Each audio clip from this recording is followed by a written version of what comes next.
Hi friends, భారతదేశ ముఖ్య నిఘా సంస్థ రా ఇంటా బయట జరిగే అనేక అత్యంత నిశ్శబ్ద చర్యలను కూడా పసిగడుతూ భారతదేశాన్ని కాపాడుతోంది. రీసెర్చ్ అండ్ ఎనాలిసిస్ వింగ్ R&AWగా పిలువబడుతున్న మన భారతదేశ గూఢచార సంస్థ విదేశీ గూఢచార సంస్థల ఆనుపానుల్ని సేకరిస్తుంది. మరి ఈ పని సజావుగా సాగుతుందా? అంతర్గతంగా అయినా వారి మాన ప్రాణాలకు భద్రత ఉంటుందా? రాజకీయ జోక్యం వారి విధులను ప్రభావితం చేస్తుందా? దాని ఫలితంగా వారు ఎలాంటి విపత్తులకు లోనవుతారు? అసలు రాలోకి వారి ఎంపిక శిక్షణ ఎలా ఉంటుందన్నది ఆసక్తికరమైన విషయం. రా అంటేనే రిస్క్. ఈ పాటికి మీకు సందేహం మొదలవుతూ ఉంటుంది.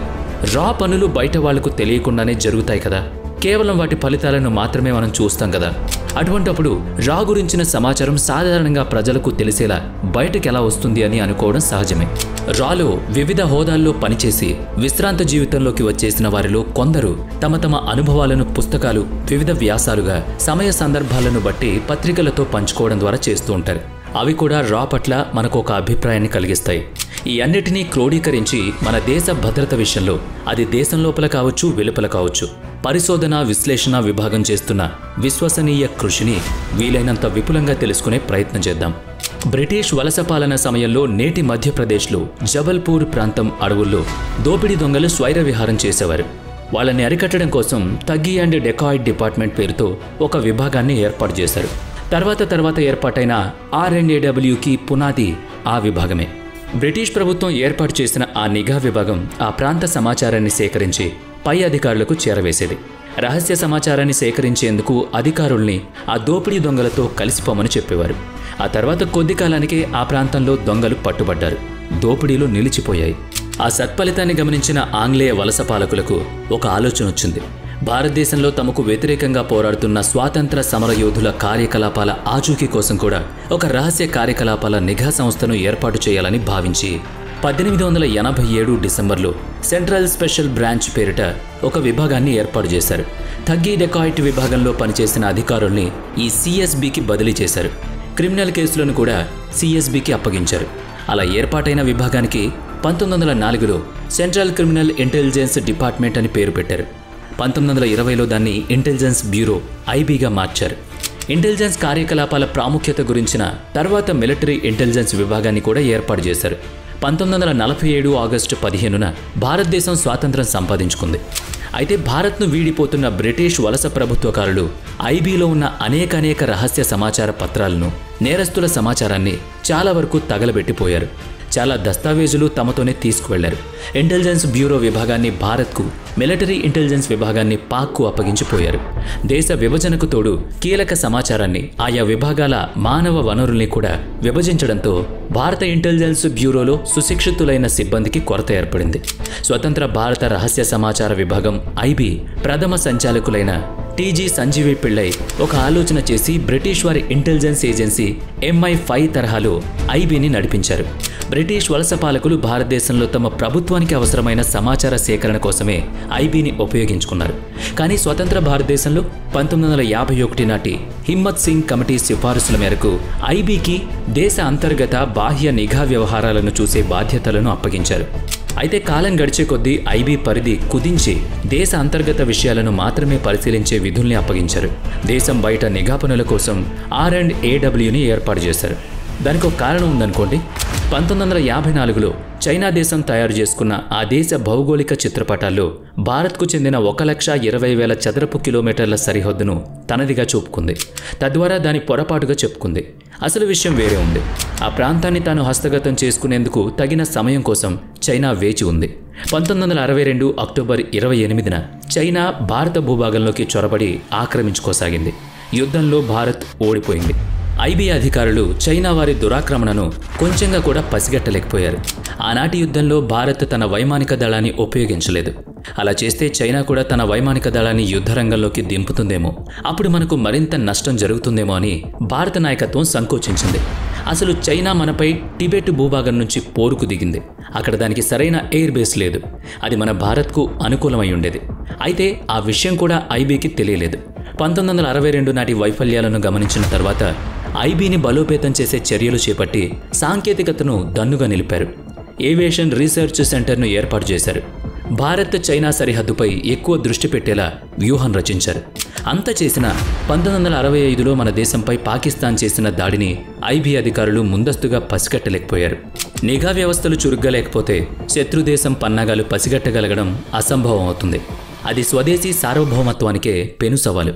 మనం ఆ విధంగానే నష్టపోయాం. 1966లో శ్రీమతి ఇందిరాగాంధీ భారత ప్రధాని అయ్యారు. అపార అనుభవం, జ్ఞానం కలిగిన ఆర్ఎన్ కావ్ అనే అధికారిని సంప్రదించి ఐబీకి సంబంధం లేని నిఘా సంస్థను రూపొందించాలని కోరారు. భారత్ లోపల కాకుండా భారత్ వెలుపల భారత్కి వ్యతిరేకంగా ఏ దేశంలో అయినా జరిగే ప్రతి ఒక్క చర్యను పసిగట్టగలగాలని చెప్పారు. కేవలం 2 నెలల్లో ఆయన ఒక ప్రతిపాదనతో ప్రధానిని కలిశారు. అది ప్రధాని ఇందిరకు నచ్చింది. వెంటనే ఆమోదించారు, ఒక్క చిన్న మార్పుతో. అవును, ఆర్ఎన్ కావ్ ప్రతిపాదనలో ఇందిరాగాంధీ చేసిన మార్పల్లా సదరు కొత్త నిఘా సంస్థ నేరుగా భారత ప్రధానికి జవాబుదారీగా ఉండాలని కోరారు. అంటే నిఘా సంస్థ నేరుగా ప్రధాని ఆధ్వర్యంలో పనిచేయాల్సి ఉంటుంది. సమావేశంలోనే ఉన్న మంత్రివర్గ కార్యదర్శి డిఎన్ జోషి ఆ కొత్త రహస్య సమాచార సేకరణ సంస్థకు రీసెర్చ్ అండ్ అనాలిసిస్ వింగ్ అని పేరు పెట్టారు. అదే RNAW రా. తర్వాత 1968 సెప్టెంబర్ 21 నాడు రా ఏర్పాటైంది. వార్షిక బడ్జెట్ 2 కోట్లు. ప్రధాన కార్యాలయం దక్షిణ ఢిల్లీలో ఏర్పాటైంది. నేటికి లోధి రోడ్లో ఈ కార్యాలయం పనిచేస్తోంది. ఐబీ భారత అంతర్గత వ్యవహారాలను, రా భారత బయట వ్యవహారాలను చూడాలని నిర్ణయించారు. రా విధులను ఆర్ఎన్ కావ్ ఖచ్చితంగా నిర్వచించారు. రా ఏజెంట్స్ ఎవరూ తమ సొంత పేర్లను ఎక్కడ ఏ కాగితం మీద పెట్టకూడదు. అది అధికారిక పత్రమైనా చిత్తు కాగితమైనా సరే. రా సిబ్బంది ఎవరు ఎక్కడ ఎవరితోనూ తమ పేరును సైతం ప్రస్తావించకూడదు. సిబ్బంది పేర్లను వాళ్ళంతా జ్ఞాపకం పెట్టుకోవాలంతే. వాళ్ళ కార్యాలయాల గదుల ముందు పేర్లు హోదాలను తెలిపే చిహ్నాలేవీ ఉండవు. అసలు వారి అధికారిక హోదాలకు పేర్లే ఉండవు. సీనియర్ ఆఫీసర్లను సెక్రటరీలని, జూనియర్ ఆఫీసర్లను అండర్ సెక్రటరీలని వ్యవహరిస్తారు. ఇళ్లలగ్గానే పండగ కాదు కదా. రా సిబ్బంది మొత్తానికి కత్తి వాదర మీద నడిచేలా శిక్షణనివ్వాలి. ఆ బాధ్యతను విదేశీ వ్యవహారాల కార్యదర్శి టిఎన్ కౌల్కి అప్పగించారు. కథ మొదలైంది. టిఎన్ కౌల్ విదేశాల్లోని భారత రాయబార కార్యాలయాల్లో ఉద్యోగుల కోసం నకిలీ ప్రకటనలిచ్చారు. ఆ ప్రకటన మాటున రా గూఢచారుల గుర్తింపుల్ని మార్చేసి వివిధ దేశాలకు పంపించారు. ఆయా దేశాలకు చేరుకున్నాక రకరకాల పద్ధతుల్లో సేకరించిన విషయాల్ని మాస్ కోడ్ రూపంలో భారత్కు చేరవేసేవారు. వాటిని అందుకోవడానికి మన దేశ సరిహద్దుల్లో సిగ్నల్ ఇంటెలిజెన్స్ పేరిట మానిటరింగ్ స్టేషన్లు నిర్మించారు. కొద్ది కాలానికే ఐబీ విదేశీ వ్యవహారాల మంత్రిత్వ శాఖల ప్రాముఖ్యత తగ్గుముఖం పడుతూ వచ్చింది. రా మీద ధ్యాస మరింత పెరిగింది. ఐబీ ఎక్స్టర్నల్ మినిస్ట్రీలకు తగ్గుతున్న ప్రాముఖ్యత ఆయా అధికారులకు నచ్చలేదు. ఐబీ డైరెక్టర్లుగా ఉన్న ఎస్పీ వర్మ, ఎంఎం హుజాలు రా ఏర్పాటుకు అది సరైన సమయం కాదన్నారు. ఫలితంగా రా విధి నిర్వహణలో ఇబ్బందులు ఎదురయ్యాయి. ఎంఎం హుజా తమ ఐబీకి చెందిన విదేశీ సమాచారం, క్రిప్టోగ్రఫీని విశ్లేషించగలిగే నైపుణ్యమున్న వారిని రా అండ్ ఏడబ్ల్యూకి బదిలీ చేయడానికి ఒప్పుకోలేదు. ఐబీ వద్ద ఉన్న విదేశీ రహస్య పత్రాలను కూడా రాకు ఇయ్యలేదు.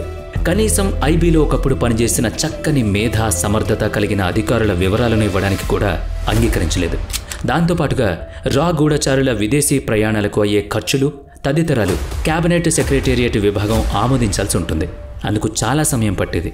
కొన్ని నెలల పాటు ఈ అంతర్గత ఘర్షణలన్నీ గమనించిన నాటి ప్రధాని ఇందిరాగాంధీ రా ముఖ్య నిర్వహణాధికారికి మంత్రివర్గ హోదా ఇచ్చారు. దాంతో సిబ్బంది నియామకం, ప్రయాణపు ఖర్చులు నేరుగా రా చేతిలోకి వచ్చాయి. అంతర్గత విభేదాలకు అడ్డుకట్టపడింది. రాకు ఎంపికైన అభ్యర్థులు తాము కమ్యూనిస్ట్, ఆర్ఎస్ఎస్ విభాగాల్లో ఎప్పుడూ పనిచేయలేదని, తమ సమీప బంధువులెవరూ కూడా ఆయా విభాగాల్లో లేరని, వాటితో ఏ సంబంధం లేదని డిక్లరేషన్ ఇవ్వాల్సి ఉంటుంది.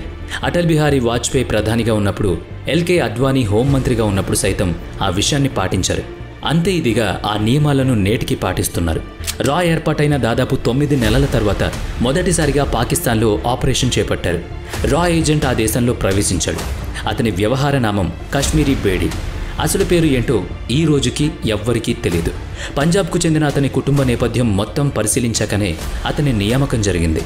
స్పైయింగ్ అంటే గూఢచర్యం గురించి శిక్షణ ఇచ్చారు. అతనికి ఇస్లాం సాంప్రదాయాలు తెలుసు.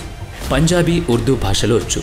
ఆ రోజుల్లో మన నిఘా విమానం భారత్ పాక్ సరిహద్దులో ఎగురుతూ పాక్ ప్రాంతాన్ని రహస్య కెమెరాలో ఫోటోలు తీసింది. అయితే దాని పరిధి 70 కిలోమీటర్లు మాత్రమే. ఆ ఫోటోలు కూడా స్పష్టంగా ఉండేవి కావు. ఫోటో ఇంటర్సెప్షన్ విభాగానికి ఆ అస్పష్ట ఫోటోలను డెవలప్ చేసిన పెద్ద ప్రయోజనం లభించకపోవడంతో అప్పుడు కశ్మీరీ బేడీని పాక్కు పంపించి ఫోటోలు తీయించాలని నిర్ణయించుకున్నారు. ఆర్ఎన్ కావ్ ఢిల్లీ నుంచి వ్యవహారం నడిపిస్తూ కశ్మీర్ బేడీ పేరును మొహమ్మద్ ఇబ్రహీంగా మార్చారు. పాక్కు పంపించారు. అక్కడ సేకరించిన సమాచారాన్ని రేడియో సిగ్నల్స్ ద్వారా అమృత్సర్లోని ఓ ఇంటికి పంపించేవాడు. అక్కడున్న అధికారులు ఓ ప్రత్యేక భద్రమైన టెలిఫోన్ లైన్ ద్వారా ఆ సమాచారాన్ని ఢిల్లీకి చేరవేశారు. ఢిల్లీలోని ఓ ఇంటిలో టెలిఫోన్కి చేరిన ఆ సమాచారాన్ని ఆ ప్రాంతంలోని ఓ పబ్లిక్ టెలిఫోన్ ద్వారా మరో మనిషికి వినిపిస్తే అతను దాన్ని ఆర్ఎన్ కావ్కు చేరవేసేవాడు. కొన్ని నెలలు గడిచాక ఓ కొత్త ఫోటో రా ప్రధాన కార్యాలయానికి అందింది. పాక్లోని వైమానిక దళ కేంద్రానికి వచ్చిన కార్గో విమానం నుంచి అమెరికా తయారీ ఆయుధాలు కొందరు వ్యక్తులు దిగారు. 6 F-01 ఫైటర్ విమానాలు, 7 B-57 బాంబర్లు, 300 యుద్ధ ట్యాంకర్లు దింపుతున్న దృశ్యాలు ఫోటోలు తీయబడ్డాయి. అంటే ఆయుధాలు అమ్మకపు నిషేధం ఒప్పందాన్ని ఉల్లంఘిస్తూ అమెరికా రహస్యంగా పాకిస్తాన్కు ఆయుధాలు అమ్మిందన్నమాట. పాక్ ఎందుకని వాటిని దిగుమతి చేసుకుంటుందో కనుక్కునే పనిలో పడ్డారు భారత అధికారులు. 1970 నాటికి లండన్లో స్థావరం ఏర్పాటు చేసుకున్న రా గూఢచారులు పాక్కు చెందిన రాయబారుల కదలికల మీద నిఘా వేసి ఉంచారు. అప్పుడు తెలిసింది, పాక్లో జరగబోయే ఎన్నికలకు ముందుగానే తూర్పు పాకిస్తాన్లో సైనిక చర్య చేపట్టడానికి పశ్చిమ పాకిస్తాన్ సిద్ధమవుతుంది. పాక్ దుశ్చర్య భారత రక్షణకు చేటు తెచ్చేదిగా గ్రహించిన భారత నాయకత్వం తూర్పు పాకిస్తాన్ మీద దృష్టిని పెట్టింది. భారత్ తూర్పు పాకిస్తాన్ సరిహద్దుల వద్ద చెక్ పోస్టులు ఏర్పాటయ్యాయి. తూర్పు పశ్చిమ పాకిస్తాన్ల మధ్యన జరిగే సమాచార మార్పిడిని దారిలోనే పట్టుకుని విశ్లేషించారు. పాక్ ఎన్నికల్లో పోటీ చేస్తున్న వారి వివరాలు, గెలిచే పక్షం గురించిన సమాచారం, అందుకు వారు వేస్తున్న ఎత్తుగడలన్నీ కూలంకషంగా గ్రహించిన ఆర్ఎన్ కావ్ ఆ సంగతులన్నీ ప్రధాని ఇందిరాగాంధీకి తెలియజేశారు. ఆ రెండు ప్రాంతాల మధ్య ప్రయాణం భారత గగనతలం మీదుగా జరగాలి. భారత్ అందుకు అంగీకరించకపోతే అవి చుట్టూ తిరిగి వెళ్ళాలి. ప్రయాణం ఎక్కువ అవుతుంది, కమ్యూనికేషన్ దెబ్బతింటుంది. అది భారత్కు లాభదాయకం, సురక్షితం అనేది ఆర్ఎన్ కావ్ ఆలోచన. నిజమే, కానీ ఏ కారణం చేత గగనతలం మూసివేస్తారో చెప్పాలి కదా. యుద్ధం వంటి సందర్భం లేకుండా ఆ పని చేయడం దౌత్య విధానానికి విరుద్ధమని ఇందిరాగాంధీ అభిప్రాయపడ్డారు. కారణం చెప్పకుండా మనం ఆ చర్య తీసుకుంటే అంతర్జాతీయ ఒత్తిడులు పెరుగుతాయన్నారు. అటువంటి వేళలో భారత్కు కలిసొచ్చే కాలం తటస్థించింది. హషీం ఖురేషీ అనే వ్యక్తి శ్రీనగర్ నుంచి పెషావర్కి వెళ్లి తీవ్రవాద సంస్థ అయిన నేషనల్ లిబరేషన్ ఫ్రంట్కు చెందిన మక్బూల్ భట్ అనే వ్యక్తిని కలిశాడు. ఎన్ఎల్ఎఫ్ భావజాలంతో ప్రభావితుడైన ఖురేషీ ఆ సంస్థలో సభ్యుడయ్యాడు. 36 మంది ఎన్ఎల్ఎఫ్ తీవ్రవాదులు పాక్ నుంచి కాశ్మీర్లోకి చొరబడే ప్రయత్నంలో ఉండగా భారత సరిహద్దు భద్రతా దళం వారిని బంధించి కారాగారంలో ఉంచింది. అక్కడి నుంచి వాళ్ళని తప్పించే బాధ్యతని హషీం ఖురేషీకి అప్పగించారు. అతను శ్రీనగర్కి తిరిగొచ్చాక భారత విమానాన్ని హైజాక్ చేసి దాన్ని మళ్లించి భారత ప్రభుత్వంతో ఆ 36 మంది తీవ్రవాదుల్ని వదిలిపెట్టేలా బేరమాడాలనేది వాళ్ల వ్యూహం. భారత్కు తిరిగొచ్చిన హషీం ఖురేషీని నిఘా వర్గాలు పట్టుకున్నాయి. పాక్ వ్యూహం మొత్తం ఆర్ఎన్ కావ్కి అర్థమయ్యాక ఆయన దాన్నో అవకాశంగా మలిచారు. ఆర్ఎన్ కావ్ నయానో భయానో హషీం ఖురేషీని భారత్ తరపున పనిచేసేందుకు ఒప్పించారు. అంటే అతన్ని డబుల్ ఏజెంట్గా మార్చారన్నమాట. పాకిస్తాన్ ప్రణాళిక ప్రకారమే విమానాన్ని శ్రీనగర్ నుంచి దారి మళ్లించి లాహోర్ తీసుకుపోవాలి. అయితే అందులో ఉండేది భారత రా ఏజెంట్లు. అలాగే 36 మంది పాక్ తీవ్రవాదుల కోసం డిమాండ్ చేయాలి. పనిలో పనిగా జుల్ఫికర్ అలీ భుట్టోతో మాట్లాడాలనే డిమాండ్ కూడా చేయాలని ఖురేషీకి వివరించారు. అలా 1971 జనవరి 30 నాడు విమానం హైజాక్ చేయబడి లాహోర్లో దిగింది. ఖురేషీ డిమాండ్ల ప్రకారం జుల్ఫికర్ అలీ భుట్టో అతన్ని కలవడానికి రావాల్సి వచ్చింది. ఇప్పుడు మీరు చూస్తున్నవి ఆనాటి ఫోటోలే. అవి లోకమంతా తిరిగాయి. ప్రపంచ ప్రజలందరికీ ఒక తీవ్రవాదిని కలుసుకున్న పాక్ అధినేతగా వార్తలు వ్యాపించాయి. భారతదేశం ఆకాశవాణి ఢిల్లీ కేంద్రం నుంచి ఈ హైజాక్ వార్తను ప్రసారం చేసింది. భారత సార్వభౌమత్వంపై పాక్ చేసిన దాడిగా తాము భావిస్తున్నామని చెప్పింది. తమ రక్షణ కోసం భారత్ గగనతలంపై పాక్ విమానాలు ఎగరడానికి వీల్లేదని అధికారికంగా ప్రకటించింది. పాక్పై అంతర్జాతీయంగా ఒత్తిడి పెరిగింది. అయితే హైజాక్ని ఖండిస్తూ జుల్ఫికర్ అలీ భుట్టో ఎలాంటి ప్రకటన చేయకపోవడం భారత్కు కలిసొచ్చింది. పైగా విమానం నుంచి ప్రయాణికులు దిగిన వెంటనే ఆ విమానానికి నిప్పంటించారు. విమానం దిగిన ప్రయాణికులు వారితోనే కలిసిపోయిన రా అండ్ ఏడబ్ల్యూ గూఢచారులను అమృత్సర్ మార్గం ద్వారా భారత్కు పంపించాల్సి తప్పనిసరి ఏర్పడింది. 36 మంది తీవ్రవాదులు విడుదల కాలేదు. భారత్ గగనతలంలోకి పాకిస్తాన్ నో ఎంట్రీ అయ్యింది. 1971 మార్చి 26 నాడు తూర్పు పాకిస్తాన్ స్వతంత్ర దేశమై బంగ్లాదేశ్గా ఆవిర్భవించింది. పాకిస్తాన్ భారతదేశంతో ఒప్పందం చేసుకుంది. ఆర్ఎన్ కావ్ వ్యూహంతో ప్రధాని ఇందిరాగాంధీ ఖ్యాతి ప్రపంచమంతా వ్యాపించింది. రా నిఘా సంస్థను మరింతగా బలోపేతం చేయడానికి మార్గం సుగమమైంది. 1974లో అణు పరీక్షలు నిర్వహించినప్పుడు కూడా రా ముఖ్యమైన పాత్ర పోషించింది. ఆ తర్వాత కొంతకాలానికి రాకి ఒక ఇబ్బంది ఎదురైంది. 1975 జూన్ 12 నాడు అలహాబాద్ హైకోర్టు ఒక తీర్పునిచ్చింది. 1971 నాటి సార్వత్రిక ఎన్నికల్లో అక్రమాలు జరిగాయని, ఎన్నికైన ప్రభుత్వం ఇక మీదట కొనసాగడం కుదరదని చెప్పింది. ఎలక్షన్ కమిషన్ నిబంధనలకు విరుద్ధంగా ఇందిరాగాంధీ ప్రభుత్వ వాహనాలను, ఇతర యంత్రాంగాన్ని ఎలక్షన్ ప్రచారానికి వాడుకున్నందున ఆమె ఎన్నిక చెల్లదని తీర్పునిచ్చింది. పత్రికలు గగ్గోలు పెట్టాయి. ఇందిరాగాంధీ రాజీనామా చేయాలని గట్టిగా పట్టుబట్టాయి. ప్రతిపక్ష నాయకుడు రా మీద కూడా ఆరోపణలు చేశారు. రా ఇందిర కోసం పనిచేస్తుందని, ప్రతిపక్షాలను ఇబ్బంది పెట్టడానికి రాను ఉపయోగించుకుంటున్నారని ఆయన ఆగ్రహం వ్యక్తం చేశారు. పరిస్థితులు విషమించడంతో ఇందిరాగాంధీ దేశంలో అత్యవసర పరిస్థితిని విధించారు. 1975లో విధించిన ఎమర్జెన్సీని 2 ఏళ్ల తర్వాత అంటే 1977లో తొలగించారు. 1977 ఎన్నికల్లో మొరార్జీ దేశాయ్ ప్రధాని అయ్యారు. ఆ వెంటనే ఆయన రా మీద ఎంక్వైరీ కమిటీని వేశారు. కమిటీకి ఐపీఎస్ అధికారి ఎస్పీ సింగ్ని అధ్యక్షుణ్ణి చేశారు. రా మీద చేసిన ఆరోపణలేవీ రుజువు కాకపోవడంతో నాయకులకు కోపం వచ్చింది. అందుకు కారణం ఉంది. ఇందిరాగాంధీకి వ్యతిరేకంగా ప్రతిపక్షాలు భారతదేశానికి వెలుపల ఏమైనా కార్యకలాపాలు నిర్వహిస్తున్నాయేమో అని పరిశీలించడానికి రా ప్రత్యేకంగా ఒక సెల్ను ఏర్పాటు చేసింది. ఆ సంగతి బయటపడ్డాక తమ ఉత్తరాలు, ఫోన్లు అన్నిటినీ రా చాలా కాలంగా రహస్యంగా గమనిస్తూ వచ్చిందని తెలియడంతో దుమారం రేగింది. రాలోని ఉగ్రవాద కార్యకలాపాల నిరోధక విభాగం మాజీ అధికారి బి రమన్ కూడా తన పుస్తకంలో ఆ సంగతులు పేర్కొన్నారు. మొరార్జీ దేశాయ్ రా ప్రవర్తనకు విసుగు చెందారు. దాన్ని ఇందిరాగాంధీ సంస్థగా భావించారు. ఫలితంగా ఆర్ఎన్ కావ్ స్వచ్ఛందంగా ఉద్యోగ విరమణ చేయాల్సి వచ్చింది. అతను ఎమర్జెన్సీ హంతకుడంటూ గేలి చేస్తుంటే ఆయన మాత్రం ప్రభుత్వంలో ఎలా కొనసాగగలరు? అందుకే ఇంకా సర్వీసు మిగిలుండగానే బయటకు వెళ్ళిపోయారు. ఆ సరికల్లా పాకిస్తాన్ అణుపరీక్షలకు సిద్ధమైంది. రా వాటిని గమనిస్తూనే ఉంది. కానీ భారత్లో ఆర్ఎన్ కావ్ తన పదవికి రాజీనామా చేశారు.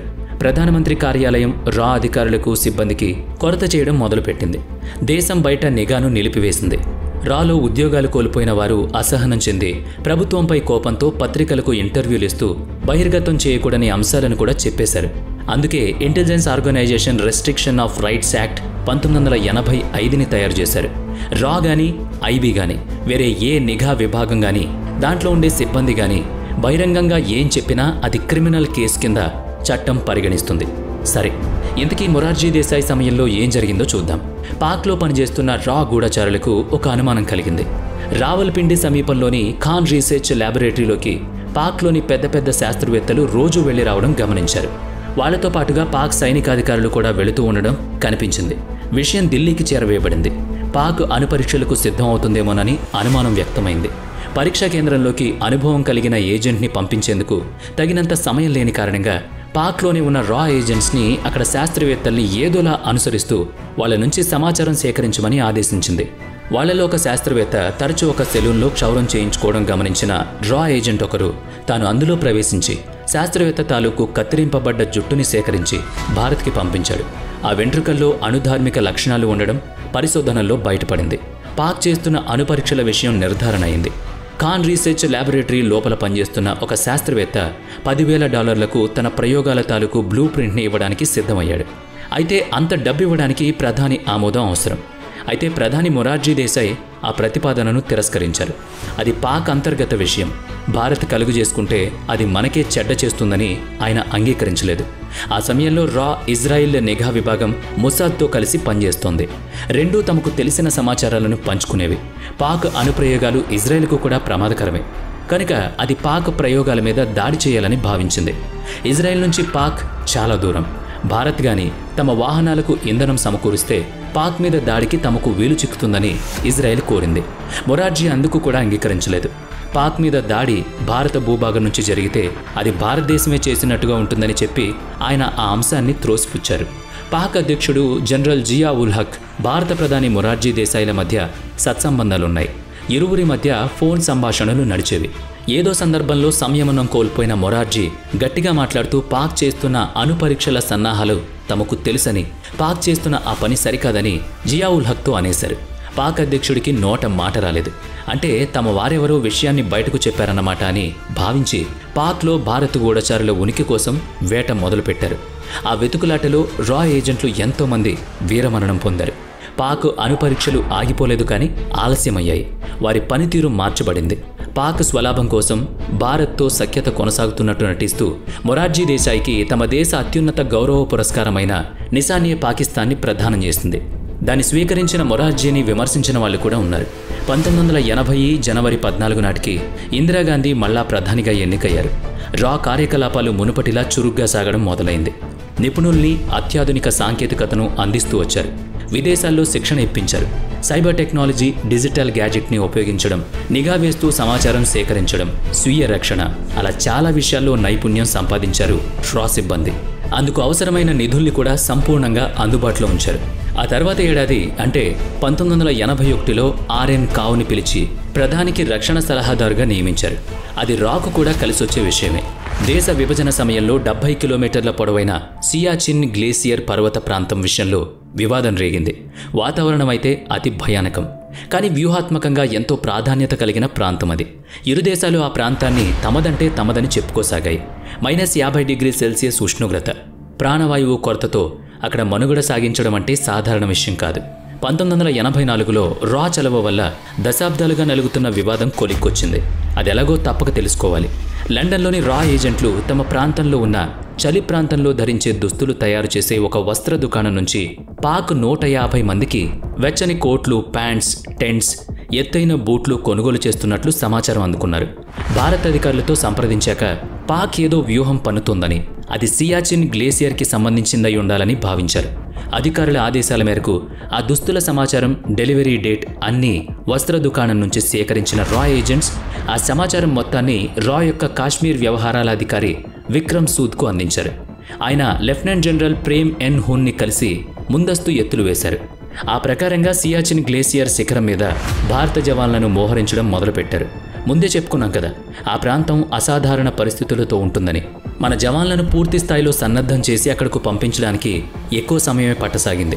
అప్పుడు లండన్లోని రా ఏజెంట్లు ఆ వస్త్ర దుకాణాన్ని సంప్రదించి పాక్కు దుస్తులు సరఫరా చేసే గడువు మరింత ఆలస్యం అయ్యేలా చేశారు.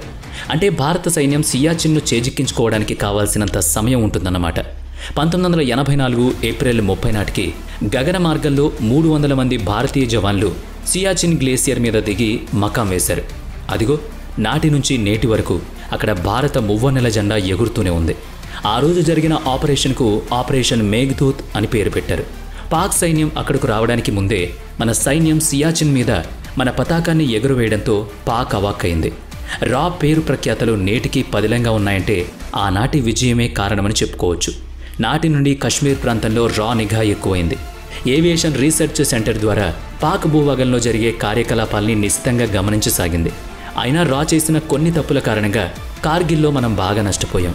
1998 సెప్టెంబర్లో రా ఏజెంట్లకు బ్రసెల్లోని ఓ కంపెనీ నుంచి పాక్ సైన్యం 50,000 స్నో బూట్లు కొనుగోలు చేసినట్లు తెలిసింది. పై అధికారులకు సమాచారం చేరవేసినా దాన్ని వాళ్లు తీవ్రంగా పరిగణించలేదు. పాక్ వాటిని కార్గిల్ యుద్ధం కోసమే కొనుగోలు చేసినట్టు తర్వాత తెలిసింది. అదే నెలలో పాక్ కార్గిల్కి సమీపంలో తమ ఆయుధాలను, యుద్ధ ట్యాంకర్లను, సైన్యాన్ని హెచ్చు మొత్తంలో మోహరించింది. అప్పుడు కూడా ఢిల్లీ దాన్ని తీవ్రంగా తీసుకోలేదు. అణుపరీక్షల నేపథ్యంలో పాక్ తన రక్షణ కోసం చేసుకుంటున్న ఏర్పాటుగా భావించి ఊరుకుంది. అయితే రా నిఘా పత్రాల్లో కార్గిల్ ప్రాంతం పేరు కూడా ఉంది. తర్వాత నెల అక్టోబర్లో పాక్ రిమోట్ విమానం ద్వారా కార్గిల్ని సర్వే చేసింది. భారత అధికారులు దాన్ని తేలిగ్గా తీసుకున్నారు. తర్వాత Pak force commander northern area FCNAలో 2 కొత్త బెటాలియన్లను మోహరింపజేసిన విషయం నిఘా సంస్థకు తెలియలేదు. 1988 ఏప్రిల్, 1999 మే మధ్య కాలంలో రా తయారు చేసిన రిపోర్ట్లో ఆ ప్రాంతంలో ఎలాంటి మార్పుల్ని గమనించినట్టుగా వ్రాయలేదు. మరి ఎలా తెలిసిందంటే కార్గిల్ యుద్ధం మొదలయ్యాక యుద్ధ క్షేత్రంలో ఉండగా భారత్ సైన్యానికి పాక్ తమకు ఎదురుగా 2 కొత్త బెటాలియన్లను నిలబెట్టినట్లు తెలిసొచ్చింది. 1998 డిసెంబర్ నాటి బోర్డర్ సెక్యూరిటీ ఫోర్స్ నివేదికలో 500 మంది తీవ్రవాదుల్ని కశ్మీర్లో చొరబడేందుకు పాక్ పంపిస్తోందని, భూగర్భంలో సొరంగాలు, బంకర్లు నిర్మిస్తోందని ఉంది. అలా సుమారుగా 45 విషయాలని రా నిఘా అధికారులు పంపగా వాటిలో 11 మాత్రమే ప్రభుత్వానికి అందాయి. పరస్పర సమన్వయ లోపం కారణంగా మిగతావి అందలేదు. అంటే విషయం అసమగ్రంగా ఉందన్నమాట. మరి సరిహద్దుల్లో ఏవియేషన్ రీసెర్చ్ సెంటర్ వాళ్ళు నిఘా వేస్తూ ఉంటారు కదా, వారికి కార్గిల్ చొరబాట్ల గురించి తెలియలేదా అంటే తెలియలేదనే సమాధానం. ఏమైందంటే క్యాబినెట్ మినిస్టర్ ఒకరు తన నెచ్చెలితో వివాహానికి వస్తే ఆయనకు తమ విమానాన్ని షికార్లు చేయడానికి ARC ఇచ్చిందని తెలిసింది. ఇదే సమయంలో పాక్ సైన్యం కార్గిల్ చొరబాట్లలో మునిగి ఉంది. ఎందరో వీరమరణం పొందిన కారణంగా కార్గిల్ యుద్ధంలో భారత్ విజయం సాధించింది, కానీ నిఘా వైఫల్యాన్ని ఒప్పుకుని తీరాలి. అయితే రా అందించిన సాంకేతిక సహాయం మాత్రం మరువలేనిది. కాబట్టే పాక్ సర్వసైన్యాధికారి పర్వేజ్ ముషర్రఫ్ పూర్తి ఫోన్ సంభాషణలను రికార్డ్ చేయగలిగింది. కానీ ముందస్తు నిఘా మరింత సమర్థంగా ఉండుంటే కార్గిల్ యుద్ధ నష్టాలు అతి తక్కువగా ఉండేవన్నది మాత్రం నిజం. కార్గిల్ యుద్ధం ముగిశాక 1999 జూలై 29న నిఘా, అంతర్గత భద్రత, సరిహద్దుల కాపల, రక్షణ వ్యవస్థల నిర్వహణలపై విచారణ కమిటీని వేశారు. కార్గిల్ రివ్యూ కమిటీగా పిలిచిన ఆ బృందం 1999 డిసెంబర్ 15 నాటికి తమ నివేదికను ప్రభుత్వానికి అందించింది. నిఘా వైఫల్య కారణాలు, ఎవరెవరు ఏ వైఫల్యాలకు కారకులు, నిఘా తీరులో ఉన్న లొసుగులు, అలా తమ పరిశీలనకొచ్చిన అన్నిటినీ అందులో వివరంగా ప్రస్తావించారు. ఆ తరువాత భారత జాతీయ రక్షణ విధానం మొత్తం పరిపూర్ణంగా ప్రక్షాళన గావించబడింది. రా నేరుగా ప్రధానికే నివేదికలు సమర్పించొచ్చని చెప్పారు. అయితే ఇరు వ్యవస్థల మధ్య సమన్వయ లోపం జరగరాదని నిర్దేశించారు. నేషనల్ సెక్యూరిటీ కౌన్సిల్ NSCని ఏర్పాటు చేసి భారతదేశ నిఘా సంస్థలన్నీ పరస్పర సహకారంతో ఉండేలా, ఆయా ప్రభుత్వ శాఖలతో సమయానికి సంప్రదింపులు జరిపేలా ఒక సమన్వయ విధానాన్ని రూపొందించారు. అంటే ప్రధానమంత్రి, ఆయన క్రింద జాతీయ రక్షణ సమితి NSC ఉంటాయి. NSCలో జాతీయ రక్షణ సలహాదారు NSA, త్రివిధ దళాల ప్రధానాధికారి CDS, నీతి ఆయోగ్ ఉపాధ్యక్షుడు, రక్షణ మంత్రిత్వ శాఖ, విదేశీ వ్యవహారాల శాఖ, గృహ మంత్రిత్వ శాఖ, ఆర్థిక శాఖల మంత్రులు సభ్యులుగా ఉంటారు. ఇక NSC 3 అంచెల విధానంలో పనిచేస్తుంది. Strategic policy group, national security advisor board, joint intelligence కమిటీలు ఇందులో భాగం. రా అండ్ AW, రా ఇంటెలిజెన్స్ బ్యూరో IB, సైనిక, నావికా దళ, వైమానిక దళ నిఘా సంచాలక కార్యాలయాలు జాయింట్ ఇంటెలిజెన్స్ కమిటీలో భాగస్తులు.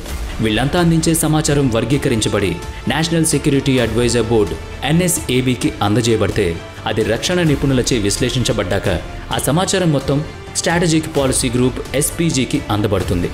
అందులో ప్రభుత్వ పరిపాలనా శాఖల అధికారులు అందరూ ఉంటారు.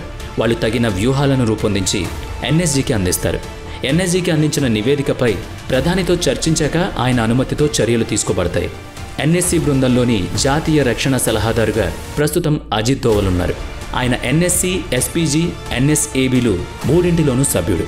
నేరుగా ప్రధానికి సలహా ఇచ్చే చురుకైన వ్యక్తి. మరి ఇన్ని మలుపులు తిరుగుతూ ఇప్పుడు ప్రపంచంలోనే అత్యాధునిక, ఎంతో యాక్యురేట్గా పనిచేసే మన భారత నిఘా సంస్థ గురించి మీ కామెంట్ ఏంటి?